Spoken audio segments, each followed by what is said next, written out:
Hello and welcome to the second chapter of EasyClick. Today we'll look at EasyClick Beginner. We'll see ideal beginner users, how to download the program, and how to set up your profile. Let's get started. EasyClick Beginner is used to work with any users at the beginning of the learning curve. This means that this version is designed for assisted use for visual stimulation, cause and effect, and language acquisition. With Beginner, users are accompanied by a therapist or family member and will work with EasyClick using dynamic interaction and assistance from that person. EasyClick Beginner was designed to work in conjunction with other early-stage learning programs such as Look to Learn or Inclusive Games. This allows the user to access these programs via eye gaze and work with a therapist or family member in a meaningful way. Download EasyClick from our website and follow the installation instructions. Be sure you select public and local networks whenever downloading eye gaze software. Do not plug in your IRISBOND camera for this step.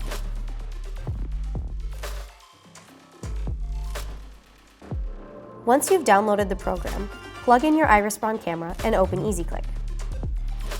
Select Beginner Mode and name your profile. Once it's created, your profile will save all your preferences and settings, which you can set up here.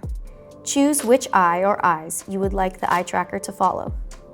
Both eyes is usually the standard, but if a user needs to track only one eye due to an eye condition or other situation, eye tracking will work smoothly with only one eye.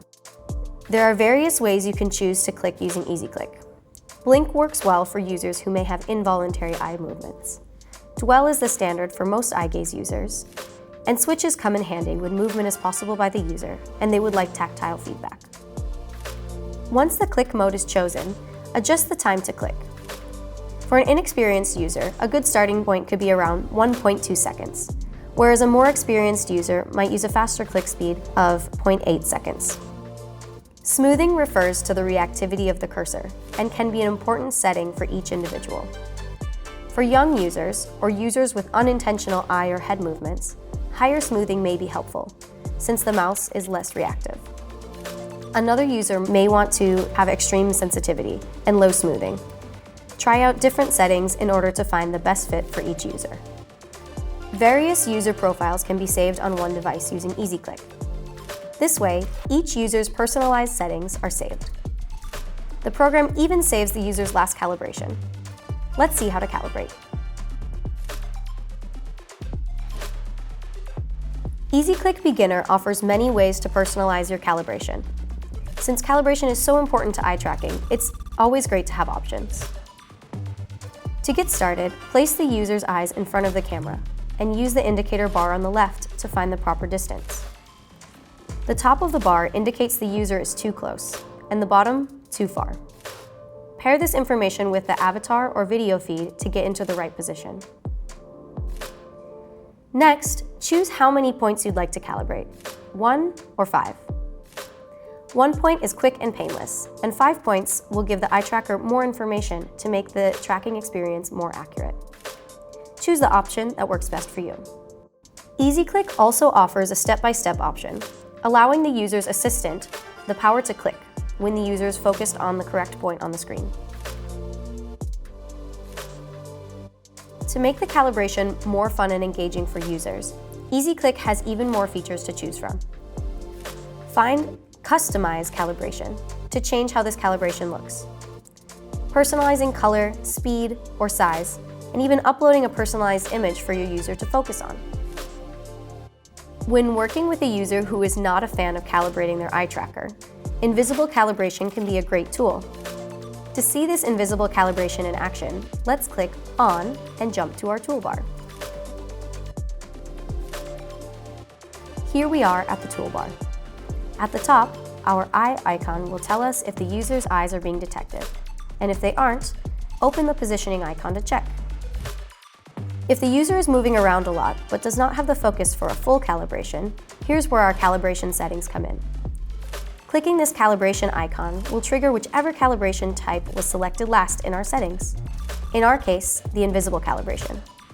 To do this, the instructor will simply need to prompt the user to look at the middle of the screen, click the icon, and the invisible calibration will be completed.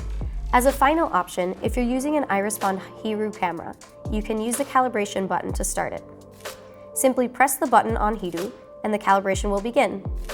This can be very useful for a quick and uninterrupted access to the calibration. In EasyClick Beginner, the toolbar is controlled by the person accompanying the user.